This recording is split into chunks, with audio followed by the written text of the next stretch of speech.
ఒక గ్రామంలో ప్రజలు వాళ్ళ పొలానికి వెళ్ళాలి అంటే మధ్యలో దారి ఉంటది. ఆ దారిలో ఓ పెద్ద రాయి అడ్డం ఉంటది. ప్రతిరోజు ఆ రైతులు పొలాలకు వెళ్ళేతప్పుడు ఖచ్చితంగా ఆ రాయిని దాటుకొని వెళ్ళాలి. సో, ఆ రాయి కొంచెం ఇబ్బందిగుంది. ప్రతిరోజు ఆ రాయిని దాటుకొని వెళ్ళటానికి అందరూ కొంచెం ఇబ్బంది పడుతున్నారు. అంటే కరెక్ట్‌గా దారికి అడ్డంగా ఉందది. సో, ఒకరోజు ఒక రైతు అనుకుంటాడు, ఈ రాయిని నేను తొలగించాలి. అందరం ఇబ్బంది పడుతున్నాం కదా! అని చెప్పి.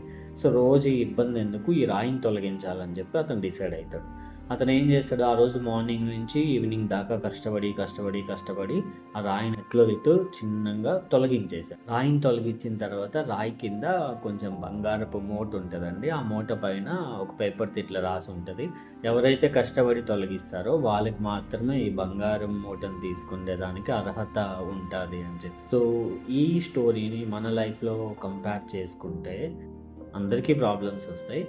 ఆ ప్రాబ్లమ్స్‌ని పరిష్కరించుకొని మనం ముందుకు వెళ్తే మాత్రమే మనకు సక్సెస్ దొరికిద్ది. కష్టపడ్డ వాళ్ళకి మాత్రమే మంచి రిజల్ట్స్ గూడా ఉంటుంది.